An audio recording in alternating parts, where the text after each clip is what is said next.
The White House prepares a sweeping $9.4 billion spending cut proposal. Israel confirms the killing of a senior Hamas leader, and a massive streaming password leak puts millions of accounts at risk. And today's trivia question, which minty candy is made in Wisconsin and not South America?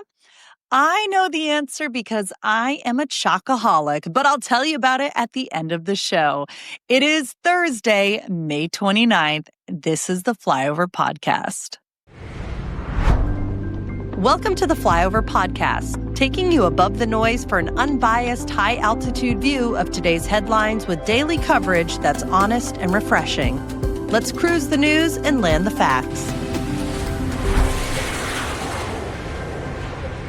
Good morning and happy Thursday. My name is Ayla Brown. I'm your weekday host on the Flyover Podcast. I want to give a quick shout out to all of our new subscribers on YouTube, Spotify, and Apple Podcasts. We are just 5 weeks into this, and the response has already been so supportive. So thank you. By the way, today is the last day to take advantage of a rare investment opportunity with Picasso. More details about that later on in the show. So let's take off with today's biggest headlines. First, the White House will send a $9.4 billion spending cut proposal to Congress next week. The package includes more than $8 billion in reductions to foreign aid programs like USAID and the African Development Foundation. It also calls for cutting $1.1 billion from the Corporation for Public Broadcasting, which funds NPR and PBS. Once submitted, Congress will have 45 days to act on the proposal. Next, the Trump administration is pausing new student visa appointments as it prepares to expand social media screening for international applicants. Officials say the changes are part of a broader focus on national security. Separately, Secretary of State Marco Rubio announced new visa bans on foreign officials accused of censoring Americans abroad, including individuals from U.S. allies such as the UK and Germany. President Trump also proposed capping international enrollment at Harvard at 15%, down from the current 31%. This follows earlier actions that froze $2.2 billion in federal funding and temporarily blocked the university from enrolling foreign students. The administration says funds should be redirected to support trade schools.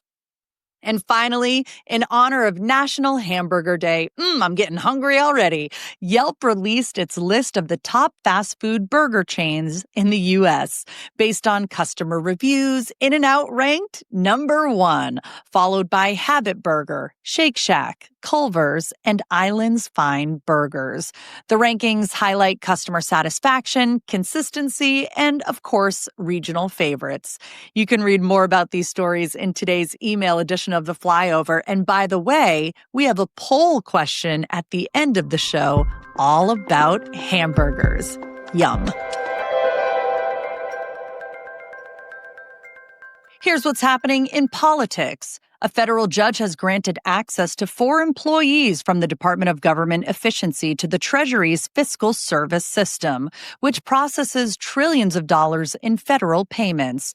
The decision raised some eyebrows given the sensitivity of the system, but the court ruled that oversight measures were in place. At MIT, major changes are underway. The university has officially shut down its Diversity, Equity, and Inclusion office and is now banning diversity statements in hiring. School officials say the move reflects a renewed focus on merit-based practices, one that aligns with broader political shifts in education policy. And then how about this? In a bizarre and very public incident, 2 uniformed Secret Service officers got into a fistfight outside former President Obama's Washington, D.C. home around 11:30 p.m. on May 21st. Both have been suspended as the agency investigates what sparked the altercation. Meanwhile, a conservative watchdog group is calling for a federal probe into a handful of climate-related executive orders from the Biden administration. The group claims there's no proof President Biden actually authorized them and that they may have been signed with an auto pen, which would raise legal questions about their validity. And finally, in the Middle East, Israel has confirmed that Mohammed Sinwar, acting Hamas leader and brother of the October 7th attack mastermind, was killed in an airstrike beneath Gaza's European hospital. Israeli Prime Minister Netanyahu called it a major blow to Hamas leadership, while tensions in the region continue to escalate. Thanks to our sponsor, Picasso. And I hope you're listening because this is literally the last call to invest in Picasso at the current share price. If you've been thinking about it, now's the time to act. Picasso, founded by the same guy who built Zillow, is on fire. They've already generated $110 million in gross profit, and they're expanding fast across Europe, Mexico, and the U.S. This isn't just another startup pitch. This is a real company with 5 years of operating history, real revenue, and you can still invest for just $2.80 per share. But that's only until May 29th, and that is today, people! Whether you're building a portfolio or looking for your first big move into startup investing, this is the kind of opportunity that doesn't come around very often. Visit Picasso.com/theflyover right now. Again, that's PACASO.com/theflyover.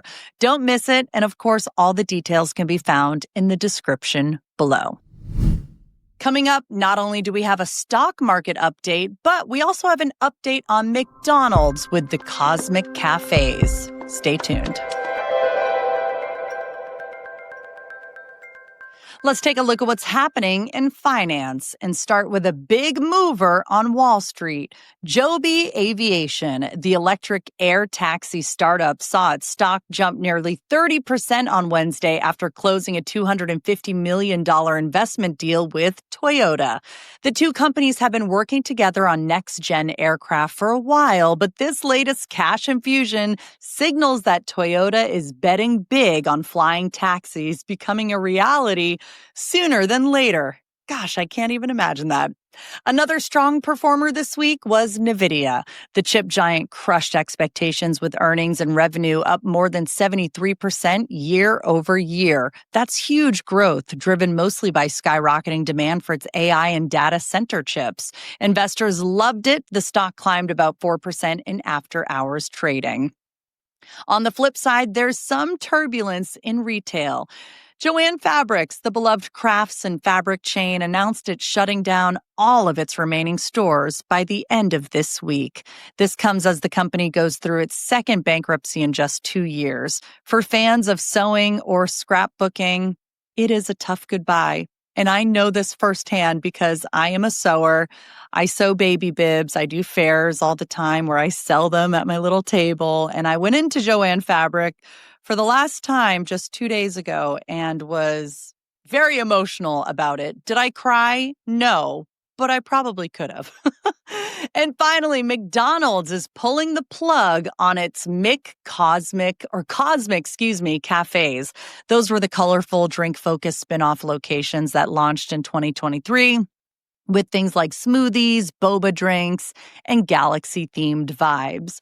Despite the hype, all 5 standalone Cosmics will be closing.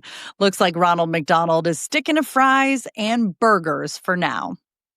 Let's take a quick look at how the markets did yesterday. Wall Street took a bit of a dip on Wednesday across the board. The Nasdaq slipped by 0.5%, closing at 19,100.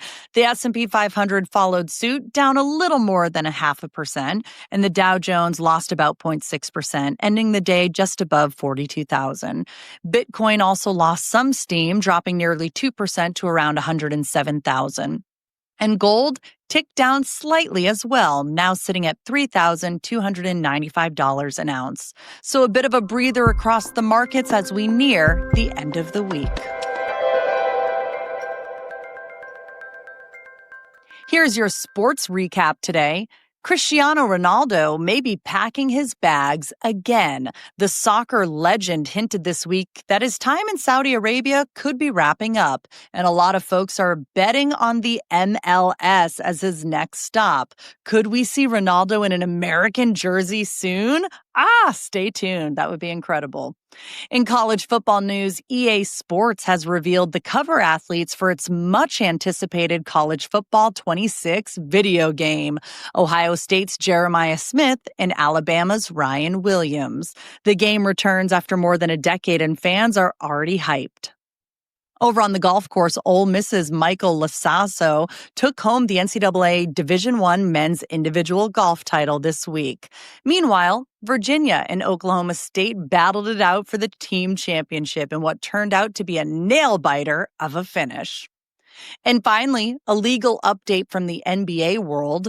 Former All-Star Shawn Kemp has pleaded guilty to an assault charge from 2023. He was accused of firing a gun at a car with two men inside and now faces up to 9 months behind bars. It's time now to check in on what's happening in science and tech. Some big rocket news. SpaceX's Starship made it to space on Tuesday during its 9th test flight, but didn't quite stick the landing. The massive rocket broke apart during re-entry, which, while not ideal, is still part of Elon Musk's ongoing and very expensive plan to get us to Mars. Each test gets them closer. At least that's the idea. Back on Earth, though, and in the classroom, blue books are making a surprise comeback. Yeah, you know those little stapled booklets from your college days? Well, they're being dusted off as professors try to stop students from using AI to cheat. Turns out it's a lot harder to copy ChatGPT when you're writing essays by hand. You remember those days? And in case you needed a reason to update your passwords, a new report says millions of streaming logins, mostly for Netflix, have been leaked online.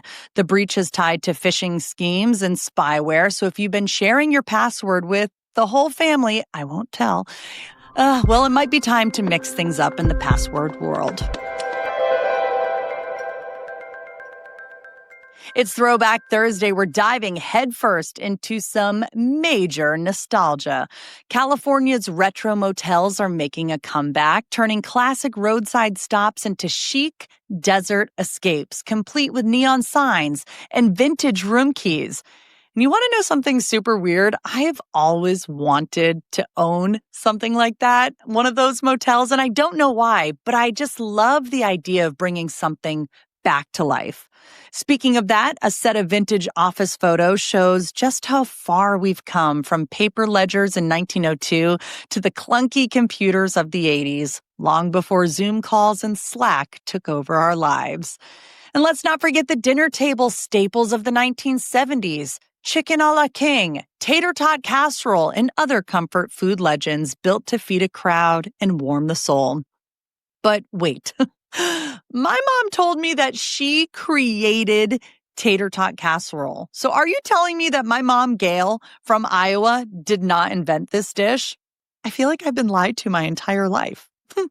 Anyways, if you want to scroll through all of the Throwback Thursday gold, head to today's email edition of The Flyover. If you're not a subscriber, sign up right now for free at jointheflyover.com.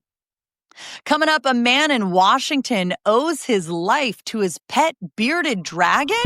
How? Well, I will tell you next.